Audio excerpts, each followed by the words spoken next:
This is the second part of the video. Now, we had a introduction to the um, setup of the books and little bit initiation to what Rig Veda is all about. And now we'll go to the words, the main tenets of Rig Veda. And what does that mean? The words that are used, what are their um, hidden meaning, and what are their significance?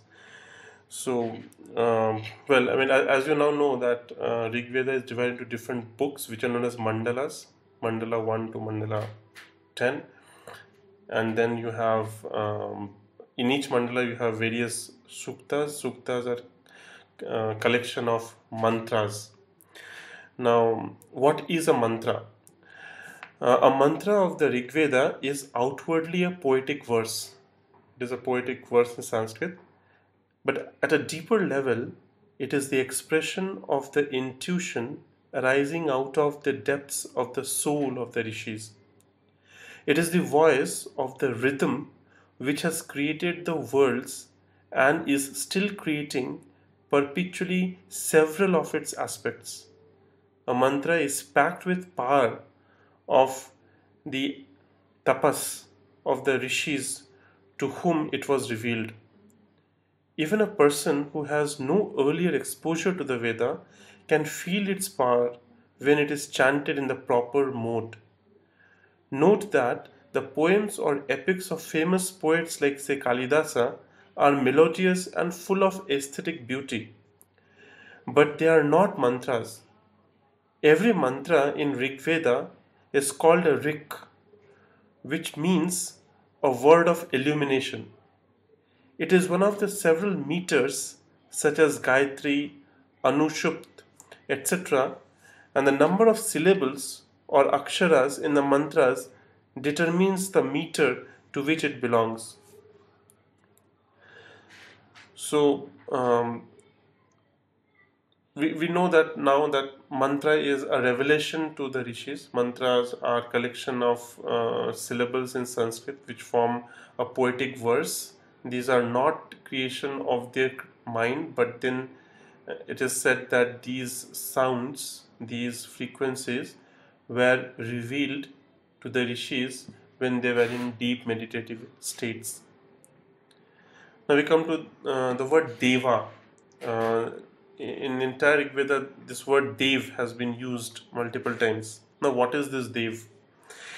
Deva means a luminous power. Deva or devata is usually translated as gods. These words and their relatives occur in the text in more than 1300 mantras. It is a mistake to regard devas or gods as mere personifications of qualities and characteristics. Rather, they are incarnations or emanations of cosmic forces endowed with a high level of consciousness. They are incarnations or emanations of cosmic forces endowed with high level of consciousness. By reciting the mantras and performing meditation, human beings can enter into concrete touch with these powers. They can help man and show him the way to a divine consciousness and immortal life. These gods can literally take birth in human beings and guide him or her within from within. So it's interesting to understand this concept of Dev. Now, Dev are, as the Vedas describe, they are emanations and incarnations of the cosmic powers which are already there in the nature. They get focused, condensed, and they can take birth within a man, and that can raise the consciousness of the man to a more refined state. So they invoke these gods within. So every verse in Rig Veda is invoking one power or the other. Every deva represents an outward aspect and an inner or psychological power. For instance, Agni is the physical fire or fire of the digestion. At a deeper level, Agni is the divine will. So, the divine will, the law of nature, a will, a destiny, a fate which is not in control of an individual self. So, that is the divine will, the universal will, the law of nature. So, that is signified by Agni. Now, in a physical form, Agni, fire, rises up. The direction of fire is always straight from the lower level to higher level. No matter what. I mean, you put air, you put water, it'll till it is alive, it will never go down or in the same level, it'll always go up. So these Vedic rishis, when they observed this physical phenomenon of fire, they could relate that phenomenon with this hidden inspiration of divine will. A divine will which is self directed. And no matter what, nobody can meddle with that divine will.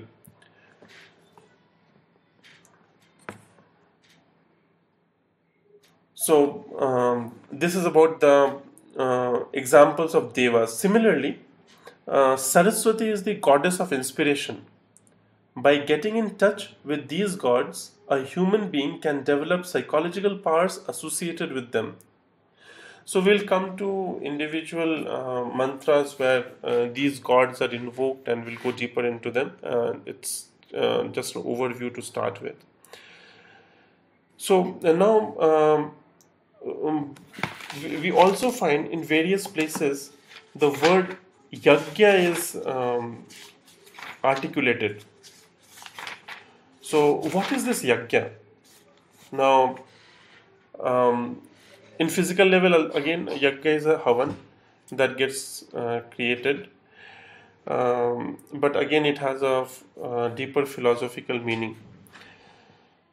So let us understand yajna by studying the epithet ascribed to it in more than 1000 verses. It is a fundamental mistake to regard yajna merely as a ritual or rite.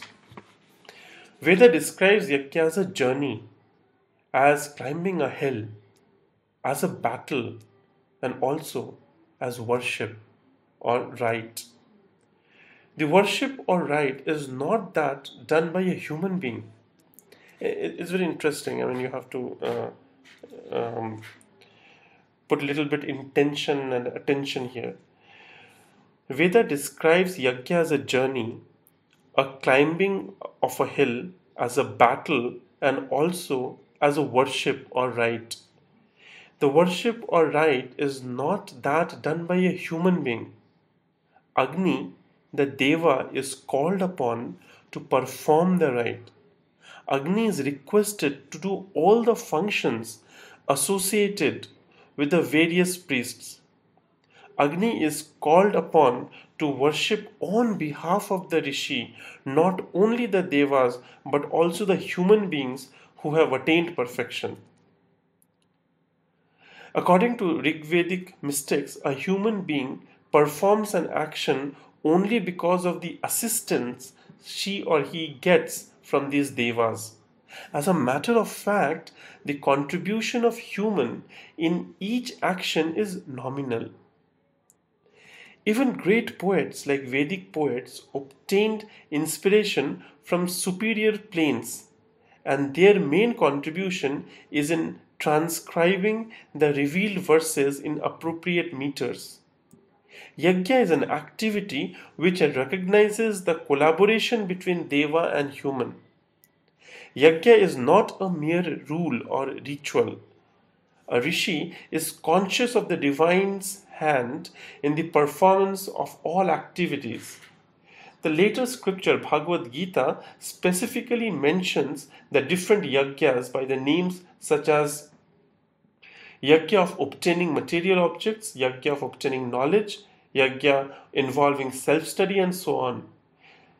The sages are also conscious of the role of Deva, especially of Agni, so that they request him to perform the yajna.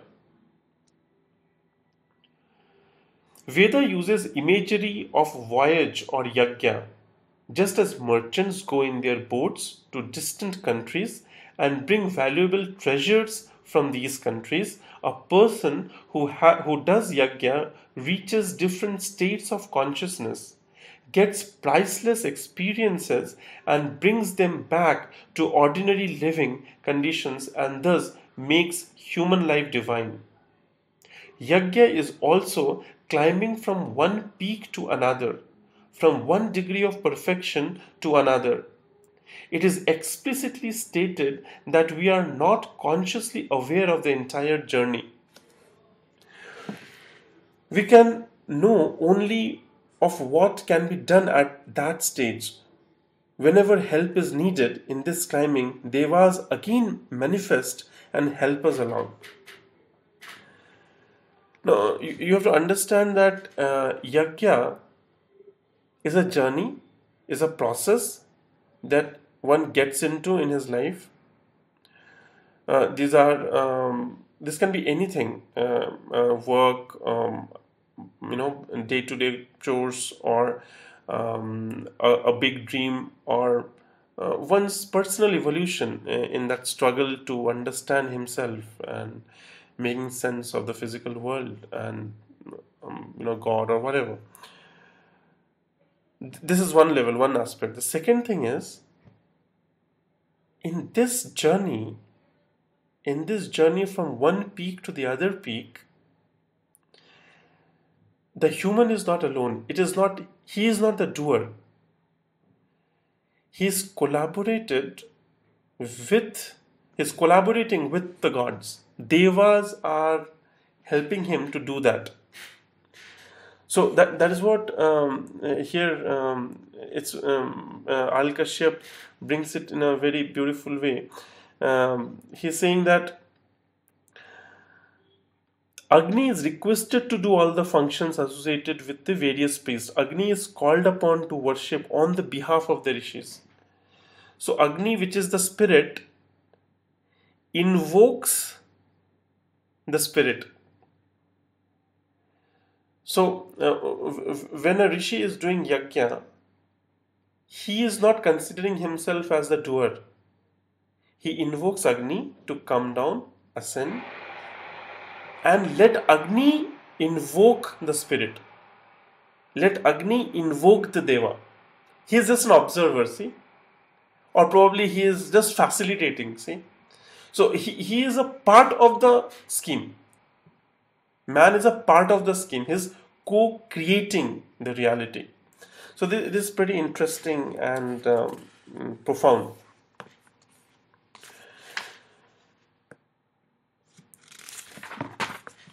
Now,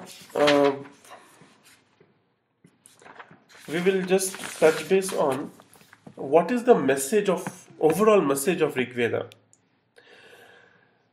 Dr. Kashyap writes, the aim of both the rishis and devas or gods is to systematically lead every human being to higher and higher levels of perfection.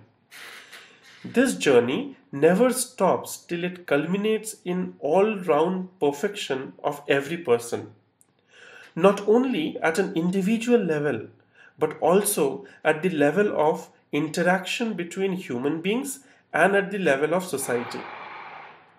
Even to imagine such a condition of all-round perfection is hard. To illustrate, many of us have familiarity with the several professions, say cooking, computer software, animal handling, health and healing, several physical sciences, electronic gadgets for audio and video, etc. The experts in each field can suggest various changes for improvement. We can envision integrating all these changes. This is only a step towards perfection. There are many more steps which cannot be envisioned. The seers realize that such a radical goal of all round perfection cannot be intellectually described. According to them, there already exists the plane of Satyam Ritam Brihat, the truth, the right, and the vast, which incorporates in itself the seed of all round perfection to come. To attain this state, we have to get in touch with the consciousness in that plane, the truth consciousness. Rigveda Samhita gives detailed hints about the paths to be followed so that each one of us can become perfect and achieve this state of consciousness and status of a rishi. Such a great task cannot be achieved by human efforts only. In every human task, the gods are the collaborators who do actually most of the work. Every time a human being does a task with some consciousness, he can see or feel the collaboration of divine powers. The human journey towards perfection is compared to climbing a mountain from peak to peak, or to a journey in the uncharted waters of the ocean in a boat. After a certain stage, the human being feels that all work is being done by God Himself. There are also adverse cosmic powers in nature which pose obstacles in the path of the human seeker after perfection. These are the forces of darkness and falsehood called as Dasyus. The Veda has numerous references to the symbolic battles between the forces of light, headed by Indra and Agni, and the forces of darkness. The victory of gods is celebrated by rishis with hymns to the deities. Finally, Rigveda has several references to the realization of Supreme One, which encompasses everything in the universe. Upanishad describes some sadhanas and vidyas using mantras which are also in the Rigveda Samhita. Even though most Indologist and Indian philosophers writing in English declare that Upanishads are expressions of revolt against the ritualism of the Vedas, no such statements are found in the major Upanishads. On the contrary, ancient Upanishads like Chadogya quote Rigvedic mantra to support their intuitions. So, this is the overall purpose and message of Rigveda. So, having introduced to you what the Rigveda is and what are the different phrases which are generally used, we will quickly come to the first book, which is the first mandalas, first shloka, first mantra. The mantra says, Agnimile Purohitam Yagyasya Devam Ritvijam Hotaram Ratnadhatamam. I'll repeat. Agnimile Purohitam Yagyasya Devam Ritvijam Hotaram Ratnadhatamam. It means Agni I adore, place in front. I adore you, I place you in front. You are the god of Yajna. You are the Ritvik, or one who has the ecstasy of the truth. You are the summoning priest, which activates in human beings the dormant ecstasies excellently. So, the purport of this important mantra is I aspire intensely for Agni. As a human, as a rishi, I aspire intensely for Agni. Agni is the divine will. He is adorable. He is the leader who carries out the yajna. He does and gets done the yajna in due season. See, yajna is a journey, and that journey has to happen in a particular season. Season means in order, a time, There is a plan, and that plan is a divine plan. It's a universal plan. Here we are not talking of the plan of the ego, plan of the little self, plan of the individual human, right? So Agni is the summoning priest and is capable of bringing the gods to yajna performed here. He establishes the excellent felicities in the aspirant. We also see in this sukta, composed several millennia earlier, the seeds of the later Vedantic thoughts. Well, Vedantic thoughts, what is Vedanta? After these Ved were written, all the Veds were written, it was very difficult for any individual to go through all the Vedas and to understand the synopsis, the overall idea. So the ancient masters, what they did was they collected the central essence of most of these mantras and collected together, composed them, condensed them, and called them as Upanishads or Vedanta. Vedo ka ant, the end of Vedanta, they created Upanishads, which was the juice of the entire Veda, the philosophic juice of the entire Veda. So here, I mean, well, Rig Veda is the first Veda, and this is the first Sukta, so it's profoundly important. And of course, this is the seed to the later Vedantic thoughts. For instance, in the Yajna, Agni is himself the priest, and Agni is also the deity called for. Very interesting. Agni is the priest, and Agni is the deity who is called for. Now, in Bhagavad Gita, Krishna talks about non-doership, renunciation of action, not only the doer, not only the result of the action, but also the doership. So it's hinted here, to bring into context what Bhagavad Gita is, or how it is related to Rig Veda. See, I mean, you have Vedas, you have Vedantas, and there is something else known as Itihas. So Itihas were stories written based on the socio-economic condition of Indus Valley civilization millennia ago. These were stories that were written, epic poems that were written and passed on in word of mouth. So Mahabharata, Ramayana were such work of art, and there are various chapters in Mahabharata.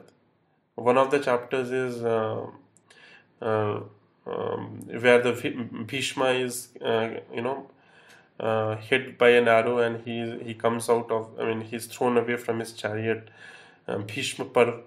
After Bhishma Parv, there is another chapter known as Srimad Bhagavad Gita Parv. So that is a chapter in which Srimad Bhagavad Gita is being spoken by Krishna to Arjuna. There is a conversation between Krishna and Arjuna, and then we continue with Mahabharata. So Mahabharata is an itihas, and then you have Puranas, Srimad Bhagavad, then various Puranas you have. Puranas are collection of stories which try to explain to common man the essence of Vedas, because the philosophical truths are very difficult to understand if you just talk to them directly. But if you create a wonderful story and articulate that beautiful meaning of the essence of that spiritual truth, it becomes more popular.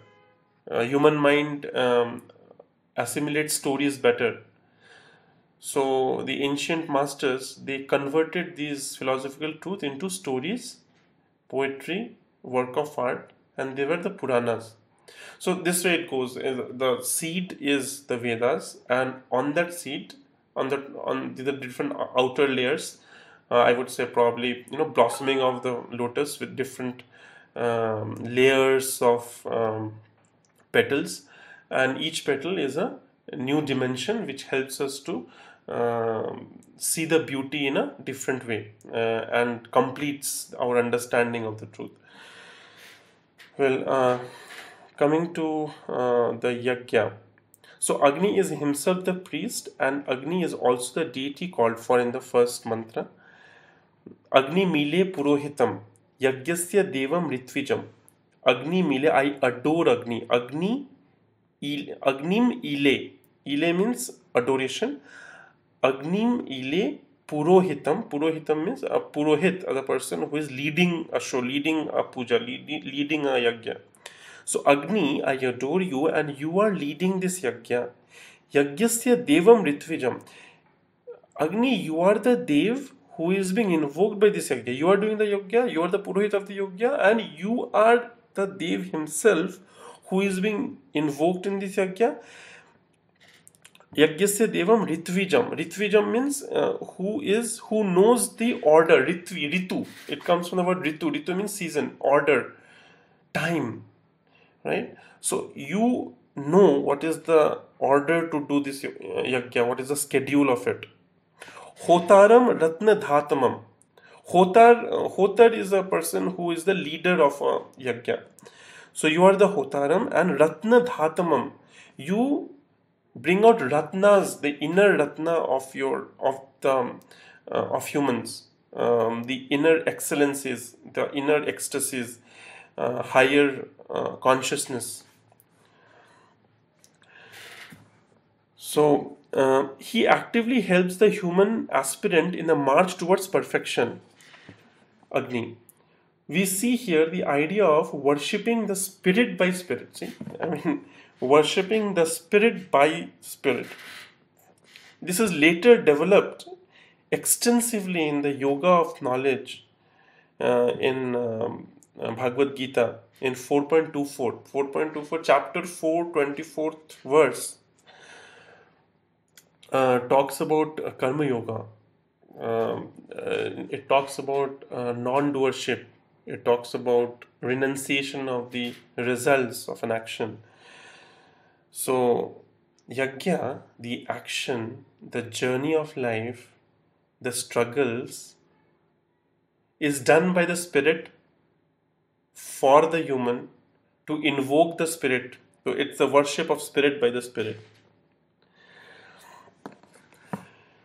Okay, so coming to Agni again, we'll go a little bit deeper into what Agni is.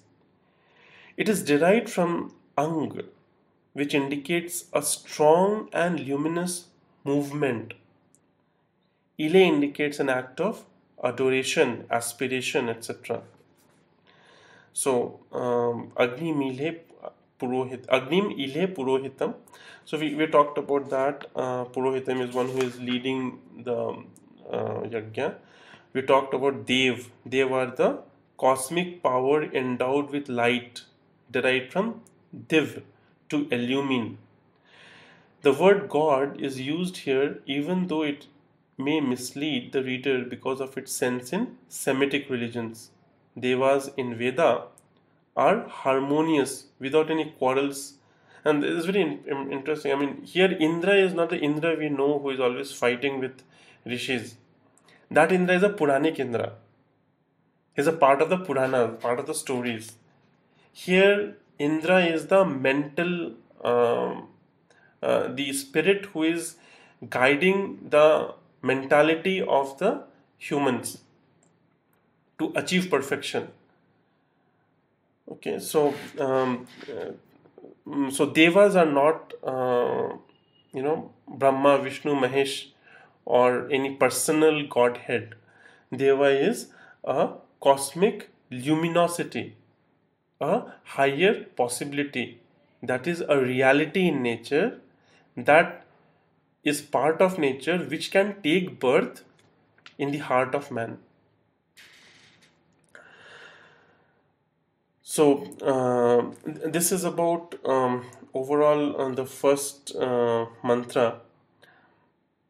So I'll again repeat this. We'll end today's session with this mantra. Agnimile Purohitam Yagyasya Devam Ritvijam Hotaram Ratna Dhatamam.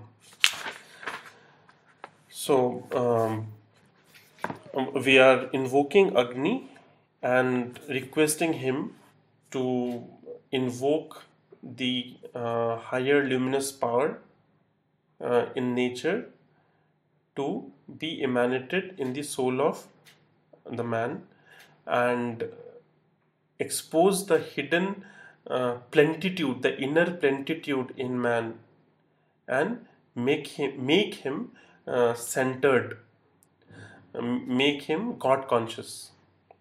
That's it. Thanks for joining. Bye.